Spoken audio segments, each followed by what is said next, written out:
Today we're going to talk about tasks to complete before listing a probate property for sale.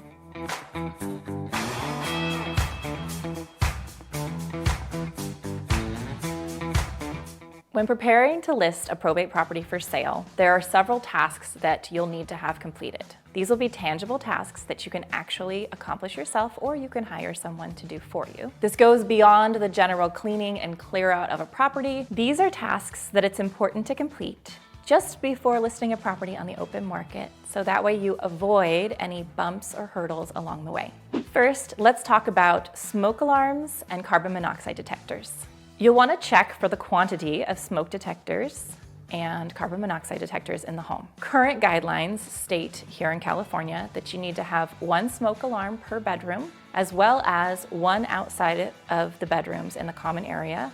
And usually we put one in an additional common area like a kitchen or dining room or family room. This is a guideline for all levels of a home. So if a home is 2-story and there's a bedroom downstairs and 2 or 3 bedrooms upstairs, you're still going to want to follow that guideline, which would mean that if there are 3 bedrooms upstairs, you need one smoke alarm in each bedroom, one in the hallway, and there is 1 bedroom downstairs, you're going to need a smoke alarm in that bedroom, 1 in the hallway, and 1 additional one in another common area.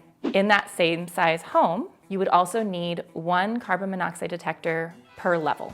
So a carbon monoxide detector would need to go on the 2nd floor, probably in the hallway, and a carbon monoxide detector would need to go on the 1st floor, probably in a common area. If a property already has smoke detectors available inside of it, you're going to want to check their expiration date. If they are older than 10 years, you need to replace them. You'll want to test them by pushing the button, yes, that little beepy button, and ensure that they work. And if they're battery operated, you're going to want to make sure that those batteries still have power. We usually just change them out right before listing a property, no matter whether we know that they are good or bad. It's just good management of the situation. Smoke alarms and carbon monoxide detectors will always be called out by an inspector if they are not within the guidelines. So please make sure that those are in place. It's a relatively inexpensive fix, and it will prevent you from having that called out. Another item to verify before you put a property on the market is to ensure that the water heater is strapped. We actually have an interesting story regarding that. We currently have a property which we are having the water heater straps changed out to what they should be, which is 2 metal straps, 1 on the upper area of the water heater and 1 on the lower area of the water heater. And this is the standard for strapping a water heater. The straps are relatively inexpensive. They're about, $25 to $40 depending on the size of your water heater. And in this particular home, we went into the garage and saw that the water heater was strapped, but they are not standard straps. The water heater is being strapped by seat belts, which is definitely not standard and definitely going to be called out on an inspection. So we are having those changed out to prevent any questions regarding that particular item by the inspector. The next item that I'd like to talk to you about is having a termite inspection. Before we get to that, don't forget to like, comment, and subscribe, and hit that bell button if you'd like to watch more of our videos coming up in the next few weeks. We typically have a termite inspection completed prior to putting a property on the market because if we have that information, it is a negotiating tactic that we can use. Here in California, termites are very common and almost every home has them. In our experience, knowing what the cost of termite repairs and possible tenting would be prior to putting a property on the market is a huge negotiating tactic. Sometimes when an inspection is done, a buyer will ask for the termite to be completed. Actually, most times they'll ask for it to be completed. And if we know what that cost is prior to putting the property on the market, and if it's quite high, we can actually say in our documentation that we would not be covering that prior to accepting an offer. This saves our client from potentially having a huge cost. Termite can vary. Sometimes it's $1,500 and sometimes it can be $5,000 or more.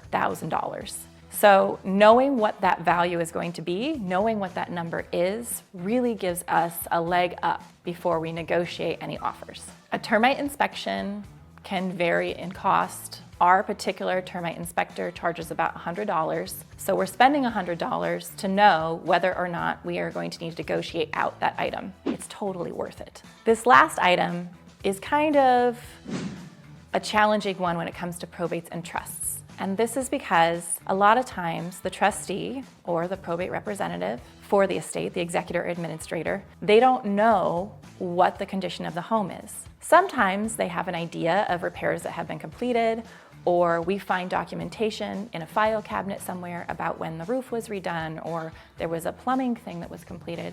And if we find those items, we want to collect them all and have them on hand because it's important to be transparent about documentation and any information that we already know. We are not going to go looking for those items, but we are going to collect them and gather them if we find them. And if the executor, administrator, or trustee is aware, we do disclose that because it's important for us to disclose anything to the buyer that we know.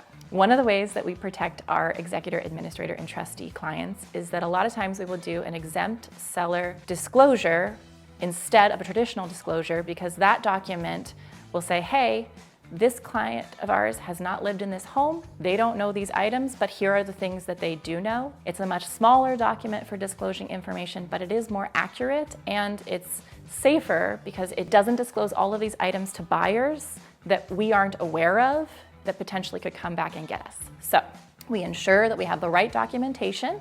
We ensure that we disclose information to the buyer that we do know, and transparency really is the key here. Along with that, regarding documentation, we actually have a property right now that has leased solar. And prior to putting that property on the market, we reached out to that leasing company to find out what the terms were of that lease.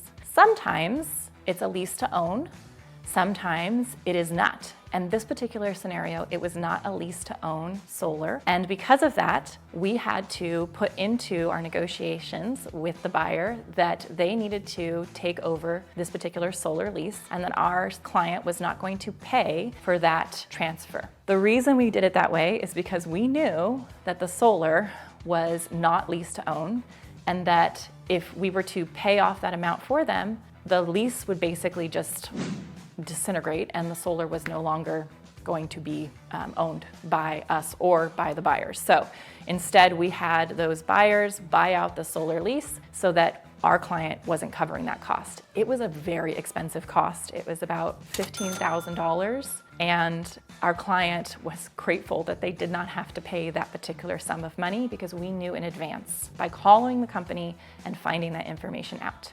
Again, the tasks that could be completed prior to listing a probate or trust property on the market that we discussed are ensuring that smoke alarms and carbon monoxide detectors are up to code, making sure your water heater is strapped, ensuring that you have a termite or pest control inspection done prior to listing the home on the market, and the final thing is documentation, including leases and warranties and those sorts of things, and making sure you're transparent about the information that you do know.